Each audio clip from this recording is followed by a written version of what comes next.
नमस्कार दोस्तों, स्वागत है आपका हिंदी नॉलेज शो में। तो दोस्तों स्क्रीन पर नजर डालिए। मैं आपको एक स्टेटमेंट दिखा रहा हूं और ये स्टेटमेंट किसी लल्लू पंजू नेता की नहीं है, ना ही किसी मीडिया हाउस की है, ना ही किसी न्यूज़पेपर की है। ये स्टेटमेंट है अमेरिका के सेक्रेटरी ऑफ स्टेट यानी कि अमेरिका के विदेश मंत्री एंटनी ब्लिंकन की। और इस स्टेटमेंट ने वर्ल्ड पॉलिटिक्स में तूफान खड़ा कर दिया है। तो ऐसा क्या है इस स्टेटमेंट में, मैं आपको पढ़कर बताता हूं। इसमें लिखा है, Taiwan is a critical partner to the United State and a democratic success story. Taiwan should have meaningful participation in the United Nations system, especially as we face an unprecedented number of global challenges। और इस statement को अगर मैं आपको हिंदी में sum up करके बताऊं तो ये कह रहे हैं अमेरिका के विदेश मंत्री कि अब समय आ गया है ताइवान को यूनाइटेड नेशन में एक सीट देने का। और जब वो ये कह रहे हैं ना कि ताइवान को यूनाइटेड नेशन में जगह मिलनी चाहिए, इसका मतलब ताइवान को एक देश का दर्जा भी मिलना चाहिए। और ये इतनी बड़ी स्टेटमेंट है कि इस ट्वीट के ठीक नीचे ताइवान की जो राष्ट्रपति है ताई इंग-वेन, इन्होंने सबसे पहले तो धन्यवाद दिया अमेरिका के विदेश मंत्री का। साथ ही कहा कि अमेरिका और दूसरे जो सहयोगी देश हैं हमारा सपोर्ट कर रहे हैं यूनाइटेड नेशन में, हम उनका धन्यवाद करते हैं। और आपको बता दूं, ताइवान की राष्ट्रपति ने एक और बयान दिया है, स्क्रीन पर आप देखिए।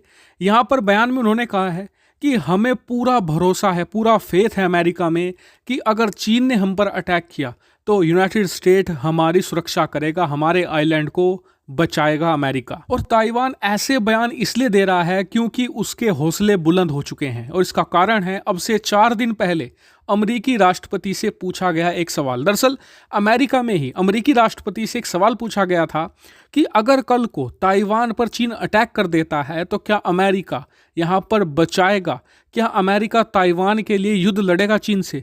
तो अमेरिकी राष्ट्रपति ने कहा था कि एब्सोल्युटली यस, यानी कि बिल्कुल हाँ। और यह भी कहा था कि हम हर एक वो काम करने को तैयार हैं जिससे कि ताइवान एक स्वतंत्र राष्ट्र बना रहे। और इसके बाद आज जिस तरीके से अमेरिका के विदेश मंत्री ने ये बड़ा बयान दिया है, इससे ताइवान के हौसले बुलंद हो चुके हैं और चीन के हौसले पस्त हो चुके हैं। और आपको बता दूं कि ये सिर्फ बयानबाजी नहीं है, ये मोमेंटम शिफ्ट करने का तरीका है अमेरिका का।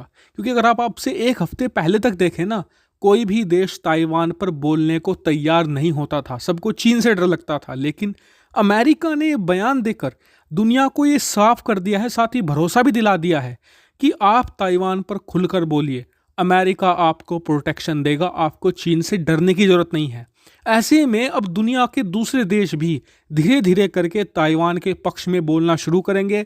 एक माहौल तैयार अब होना शुरू होगा। और इतना ही नहीं, अमेरिकी मीडिया में तो कुछ खबरें ऐसे भी हैं कि आने वाले 1 महीने में अमेरिका ताइवान पर एक और बहुत बड़ा धमाका करने जा रहा है, जिससे कि चीन और अमेरिका के संबंधों में तनाव भी आ सकता है।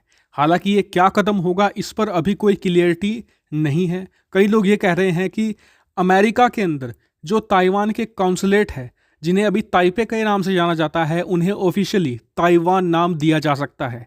और ये चीन के लिए एक भयानक सपने से कम नहीं होगा। लेकिन आप निश्चिंत रहिए, आपने चैनल को सब्सक्राइब करके रखा हुआ है।